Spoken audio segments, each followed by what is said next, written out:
de animales.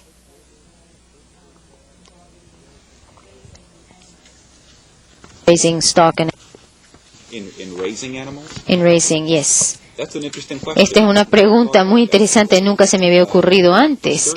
Para algunos, de hecho, eso es un proceso, la cría de animales en sí es un proceso que está sujeto a una gran variación, a muchas variaciones dependiendo del tipo de animales, del tipo de alimento que se les da y tal vez el tipo de animales que los clientes exigen, que quieren comprar. Una de las cosas interesantes es que ese proceso puede ser documentado y ese mismo proceso se lo puede mejorar.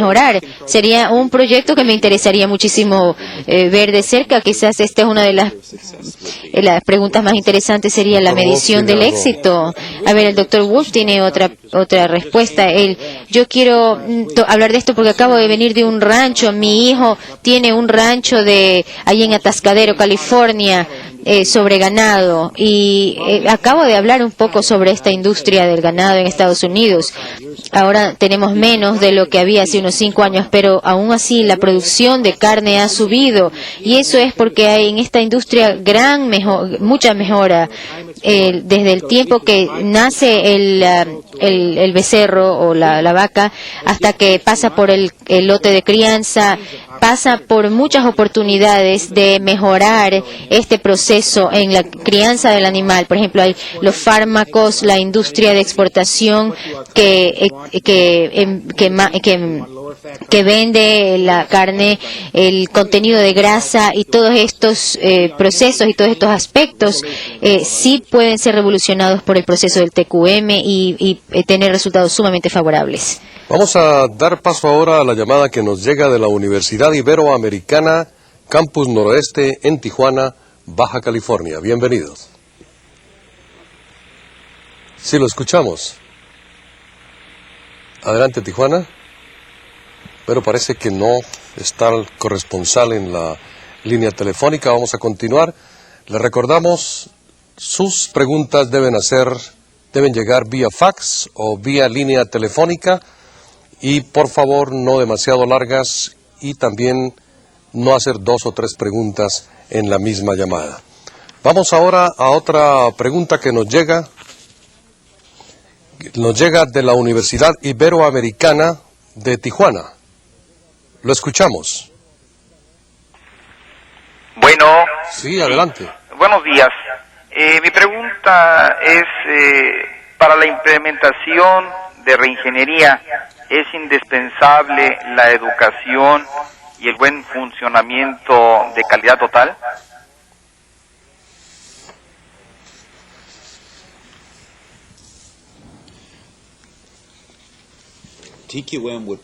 La TQM le va a dar una buena base para el proceso de reingeniería. No es necesario empezar el TQM como el primer paso. Sí puede pasar directamente al BPR. Habrá, por supuesto, será un salto que será posible, por supuesto, pero si tiene poco tiempo, tal vez tenga que dar ese salto precisamente. Una de las cosas que tiene que decidir, si ya comenzó un programa de TQM y tiene ya varios equipos trabajando en mejoras incrementales, es probable que usted tenga que decidir o se dé cuenta de que muchos equipos no son necesarios como parte de la reingeniería, y porque los procesos sobre los que están trabajando ya no le interesan a la compañía, ya no tienen razón de ser. Tenemos otra pregunta, esta vez nos la presentan desde Nezahualcóyotl, en el Estado de México. Siga usted, escuchamos. Adelante. Bueno. Sí. Parece que se nos ha perdido la llamada también. Vamos a reiterarle a nuestros oyentes, por favor, a nuestros participantes, una vez hayan hecho la pregunta o por lo menos hayan logrado la conexión, permanecer junto a la línea telefónica para que no se pierda el contacto. La siguiente llamada del Instituto Tecnológico Zacatepec en Morelos. Siga, lo escuchamos. Sí, bueno, sí. La pregunta es la siguiente. ¿Qué relación existe entre el llamado desarrollo organizacional de Warren Bennis y el BPR al intentar implementar un cambio en una empresa? If I got the... Yes, that's an interesting question.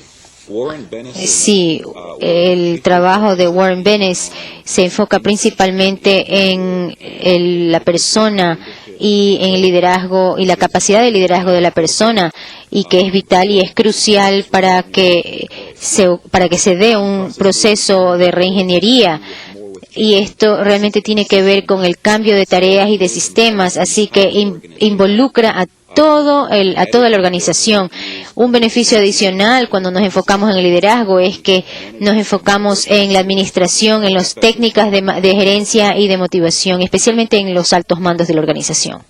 Bien, tenemos una nueva participación, esta vez de México Distrito Federal, de la Comisión Federal de Electricidad, Auditorio Atoyac. Lo escuchamos. Bueno, estoy hablando de la Universidad Tecnológica de Tula Tepeji. Las técnicas de mejoramiento organizacional, tales como BPR, TQM y HIT, no se han generado dentro de las empresas y generalmente es un asesor externo el que las crea. ¿Por qué sucede esto? No existe una vinculación eficaz entre empresas y universidades que les permita avanzar al mismo ritmo.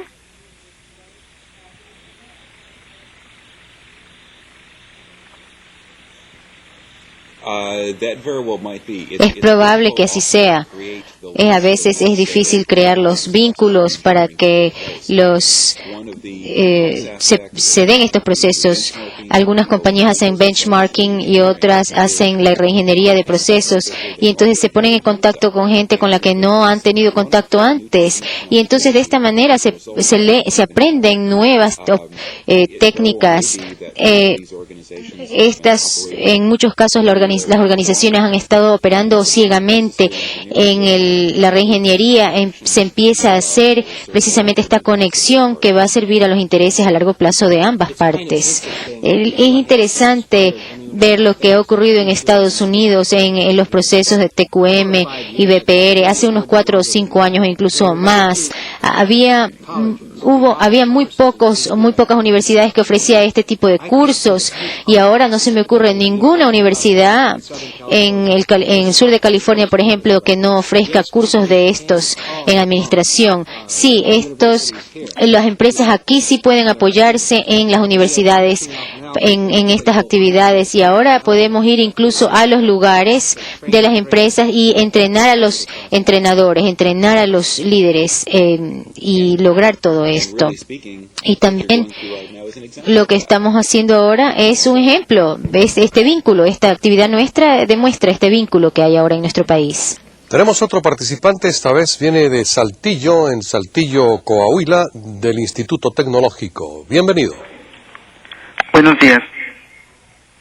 ¿Podría ampliar su explicación sobre las ventajas y desventajas de utilizar un enfoque de cambio incremental en lugar del enfoque de cambio radical? Gracias.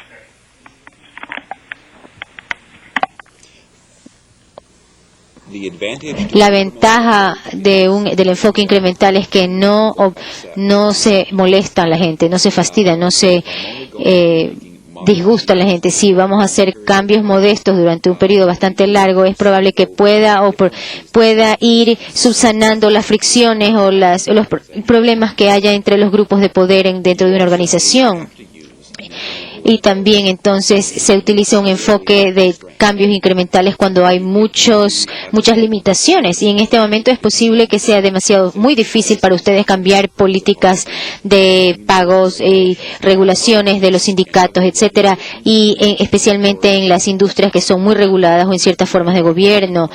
Y en esos casos es muy bueno empezar con cambios incrementales, pequeños, graduales, para que la organización vaya haciéndose más elástica y aceptando estos enfoques de reingeniería gradualmente.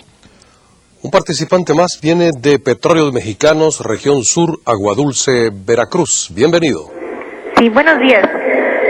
La pregunta es, ¿cómo implementar la reingeniería en Petróleos Mexicanos, siendo esta una empresa que sus recursos presupuestales son determinadas por personas externas a ella?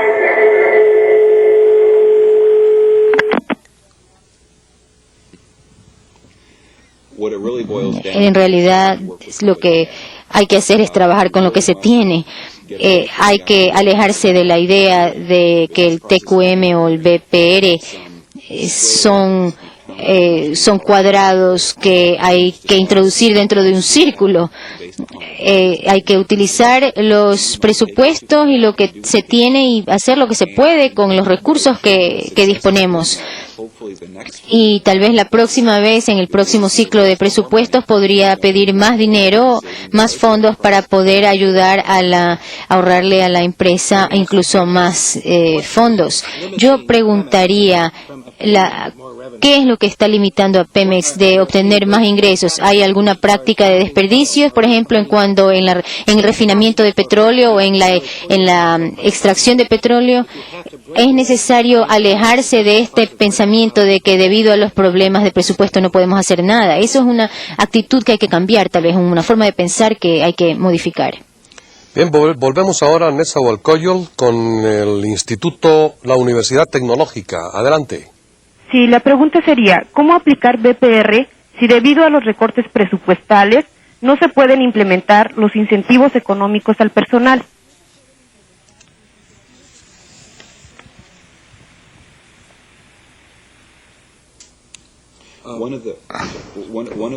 Uno de los temas es que cómo podemos hacer la distribución de utilidades, y es que estos planes de bonificaciones, por ejemplo, tal vez pueden autofinanciarse, y el dinero que uno extiende es un incentivo, el dinero invertido es un incentivo para producir más, y así la distribución de utilidades, eso es un incentivo para los empleados. Tal vez lo que haya que hacer es invertir una cantidad inicialmente para que ese esfuerzo tenga éxito entre los empleados. También tienen que tener mucho cuidado, porque si lo primero que se hace es establecer un plan de bonificaciones, de incentivos económicos, tal vez lo que se hace es dar la motivación a gente que no está preparada para poder hacer lo que se quiere, es decir, que no tienen las herramientas. Yo no le puedo pedir a usted que levante 1.000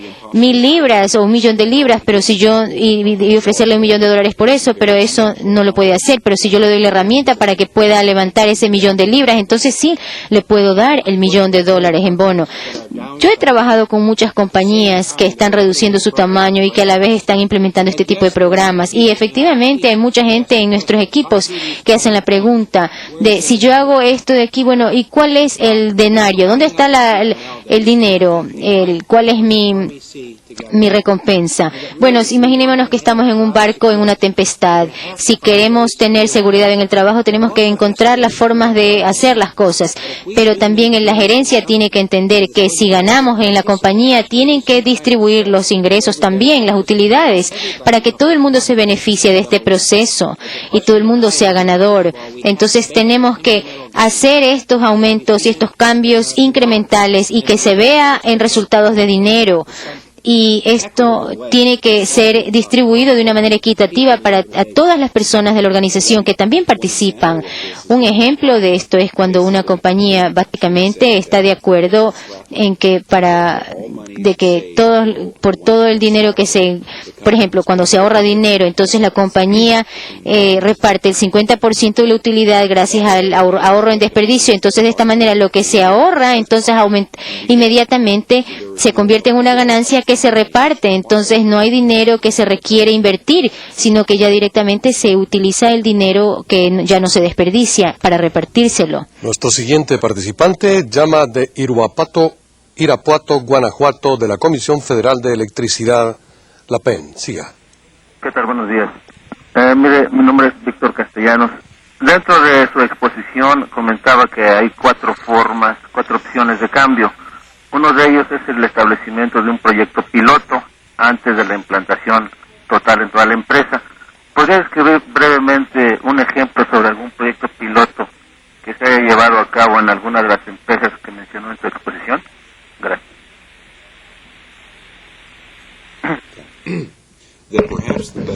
Quizás el ejemplo más conocido es el de la compañía en Tennessee, la de Saturno. Esa compañía básicamente salió de Detroit se estableció una compañía completamente independiente de las operaciones de GM y creó toda una relación distinta entre la administración y el sindicato y una nueva forma de trabajar juntos. También implementaron un plan de distribución de utilidades y cambios en gerencia y administración. Aun cuando la compañía tiene bastante éxito, en cambio la GM, la General Motors, no se ha puesto las pilas, por así decir, no se ha implementado, no ha aprendido tan rápidamente de esta experiencia y hubiera podido, y es una lástima que haya tenido que establecer un proyecto piloto en otra parte. Es importante tomar esas lecciones y aplicarlas a la empresa más grande. Gracias, doctor. Una pregunta más proviene de Paraguay, Asunción. Adelante. Sí, muy buenas tardes. Desde el auditorio de la Unión Industrial Paraguaya pregunta la firma Unicentro.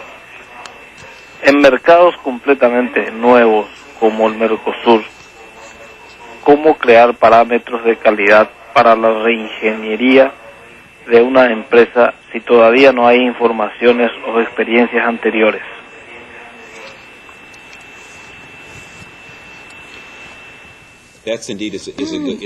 Claro, esta es una excelente pregunta. Es importante darse cuenta de que en realidad es posible que si usted que va a haber momentos que usted va a estar tanteando un poco hasta tener éxito. Lo que siempre hay que entender es que sea cual fuere la situación, un nuevo mercado o un viejo mercado, es necesario averiguar exactamente cuáles son sus clientes y qué es lo que necesitan ahora o qué van a necesitar en el futuro. Y si ustedes se mantienen en contacto con los clientes todo el tiempo, incorporan los comentarios de ellos y incorporan esto en su proceso, entonces ese problema se va a eliminar, porque eso es lo que están haciendo, es medir la satisfacción de su cliente con lo que ustedes hacen.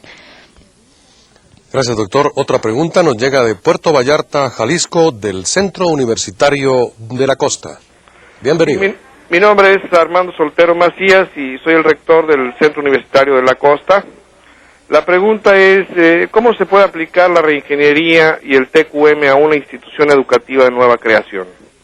Gracias.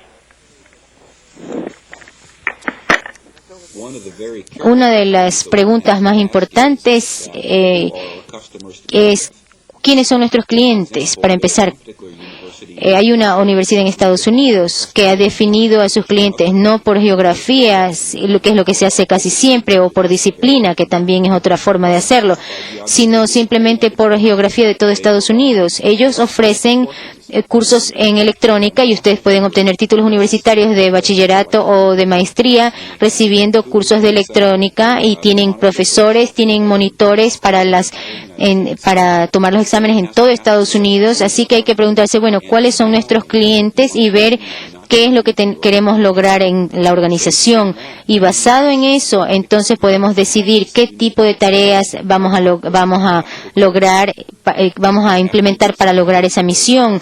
Y una vez que hemos decidido cuáles serán las tareas, podemos plantearnos la pregunta, bueno, ¿cuáles son los sistemas de apoyo? ¿Cuáles son los sistemas de compensación? ¿Y cuál es la organización estructural? Si tenemos una organización nueva, tienen ustedes la oportunidad fantástica de instalar todos estos conceptos de una manera mucho más fácil que si tenemos una organización ya establecida, porque no hay que reentrenar a la gente.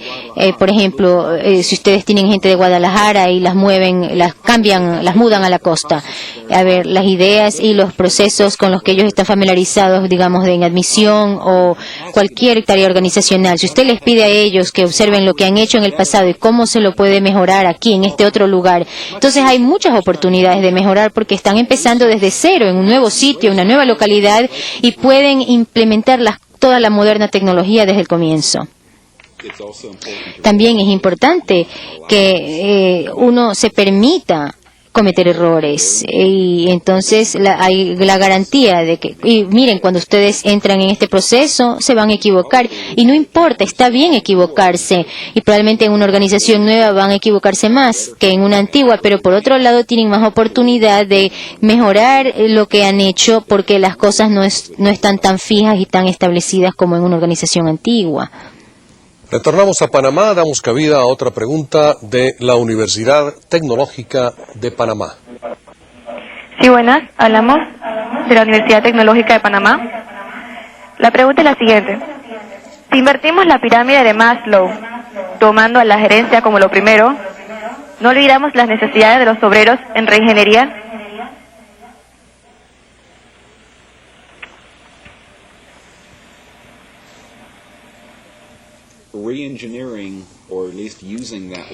La reingeniería podría ser una excusa, un pretexto para muchos despidos, y eso en el pasado ha sido así, lamentablemente.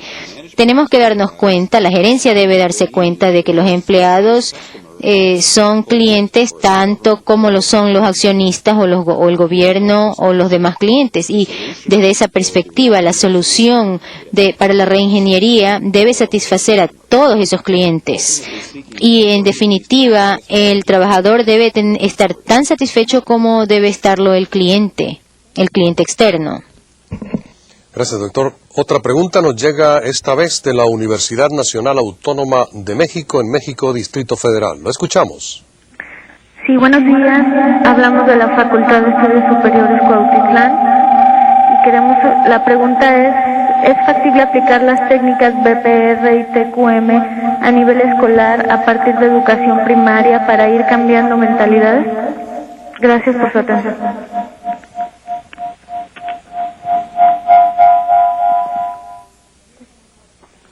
Cuando hagan la pregunta, no se acerquen al monitor. Bueno, sí, se puede hacer esto. Es muy fácil hacerlo, pero ustedes tienen que hacer la pregunta de si la escuela está lista o no para hacerlo. Sería muy fácil lograr un programa para enseñar e implementar en la escuela elemental o en la escuela primaria y de ahí en adelante, pero la pregunta es si el director de la escuela y los profesores están preparados para este tipo de resultados, y si todo el sistema escolar lo está, o si tienen si están dispuestos a lograr esto. Bueno, esto es un gran reto. Me pregunto cuántos de ustedes tienen hijos de 2 años de edad y que cuando esto en segundo grado, y que cuando lleguen al 10º grado de aquí a 8 años será el año 2003. Esto es fantástico, es un desafío extraordinario. ¿Qué tipo de tecnología de instrucción creen ustedes que tendrán a su disposición para enseñar a Cervantes o a Shakespeare en el año 2003? Por ejemplo, hay tantas cosas tan interesantes con todas estos adelantos en la computación y un mejor entendimiento del proceso de aprendizaje. La pregunta es cómo vamos a lograr que nuestras instituciones dentro de 8 años, en un plazo de 8 años, puedan incorporar todas estas tecnologías para poder elevar el nivel de nuestros niños. Esperamos que esta videoconferencia haya sido de su interés. Continuaremos transmitiendo programas sobre sistemas innovadores y de administración y competitividad global. Les invitamos al próximo programa de la serie 1994-1995, Telecomunicaciones para la Educación y el Desarrollo Profesional, intitulado Educación a Distancia, Modelos e Implementación, que se transmitirá el 16 de febrero. También le invitamos a participar el día 28 de febrero en la primera videoconferencia de la nueva serie, Administración de Recursos Estratégicos, intitulada La Asociación Internacional y la Tecnología como Recursos para la Competitividad. Oportunidades actuales de libre comercio, inversión y globalización. Participación en todas las 4 programas de esta serie dará derecho a un certificado o diplomado. Para mayor información sobre los programas del ITC, pueden consultar sus paquetes de apoyo en donde se indican las fechas y temas específicos de las 3 series de videoconferencias. A nombre de todos los que colaboramos con el International Training Center, agradezco su gentil participación e interés en el programa de hoy. Muchas gracias y hasta pronto.